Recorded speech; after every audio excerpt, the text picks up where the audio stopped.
Well, hello everybody. It is brisk Sunday afternoon, November 19th. Just thought I'd give a little update. A few things happening. We've had a few days of snow, and as you can see, it all melted. But we had a few days of snow. It melted. So it was chilly this morning. It was about 12 degrees when I came out at 7 to let everybody out of their coops and to feed and water them. But the turkeys are getting big. Here's my babies. Hi. So I have 11 left because 4 went to the butcher last week. It was a very traumatic drive, feeling totally guilty. But what's going on? Something's alerting the turkeys. I don't see anything in the air. So that's what they do. They get alerted and they all run and hide. Totally cool. Mother Nature's just awesome that way. So I don't know what it is they're seeing. The bald eagles have nests over in that tree line. And knock on wood, I don't think I've lost any to a bald eagle. At least this year I didn't. So anyways, I want to start the turkeys. So they're huge. I don't know if you can see them. They're really big. The boys that I brought last week, like I said, average probably 40 pounds. There's one tom right there. He hurt his foot jumping down from where they sleep at night. So I have 2 toms left. I have 11 turkeys left total. Only 10 are going to go to the butcher.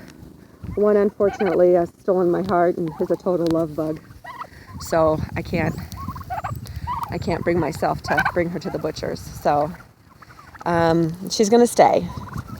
And I've started them on a lower protein feed so she doesn't get too huge. But the blue slates are getting big. These are all my blue slates over here.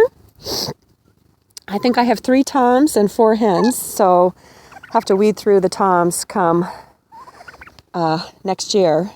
See who's best at protecting the flock, who's good to the ladies, that kind of thing. So, well, yeah, so here are my turkeys.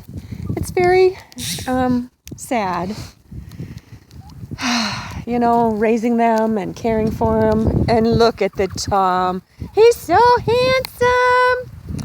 Yeah, it pulls at my heartstrings, you know, to raise these sweet little things from babies and love them and cuddle them and feed them and watch them grow and see their character come out, you know, and it's really tough to then have them make that sacrifice for me so that I can have meat in my freezer and I can eat all winter. But, you know, like I was talking to someone else about it because I was feeling really guilty. If I didn't do this, I wouldn't eat meat. If you ever want to really learn about the slaughter practices in the United States, you need to read a book called, excuse my language, Skinny Bitch.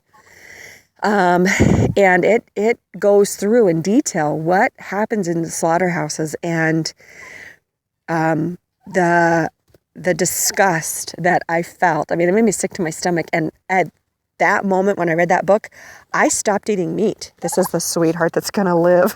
Isn't that sweet? When I read that book, I was so sick to my stomach, I stopped eating meat right then and there. And I was a vegan for 7 years. So, you know, if I didn't raise my own meat and have my chickens for eggs and raise the turkeys and all that stuff, I wouldn't eat meat. Like I said, I didn't do it for 7 years, and my health suffered. Soya's got a lot of links to cancer. I didn't want that. So, you know, there's really no other option than to raise my own food. And as sad as it gets, you know, driving these sweet things, ouch, leave my toes alone. These sweet things to the butcher, it's a sacrifice I need them to make for me. So that was my dilemma this week. That was my trial. It was very sad. I was feeling horrible. But, you know, I come back and I have my farm and I have my animals and I have the life I want. I'm living out in the middle of nowhere. Here's my surround. There's not one house visible from my yard anywhere. It's all farmland. You know, I've got a well, so I have fresh groundwater, no chemicals, it's not treated. I have a septic system. I'm trying to get to doing a compost toilet, but you know, I'm pretty self-sufficient out here. I do have propane, yes. The house is heated by propane, but I put in a wood stove last year, and I try to heat my house with the wood stove when I'm home. Otherwise, the temperature in the house is set to about 58 when I'm not here. I try to start a fire when I get home, and when I'm off, I heat the house solely by the fire. And this is the life that I have dreamed of for the last 5 years since I moved back to Minnesota from Southern California. It's not a life everybody wants, but it's a life that a lot of people are trying to get. So, you know, where there's a will, there's a way. Financially, you know, for me, it was moving to a state that had better real estate, that as a single woman, that would be feasible for me to, you know, have this little farm. It's not much, you know, a little under 3 acres, but, you know, I'm surrounded by marshy land, which is unfarmable, so these farmers can't make any money off of it.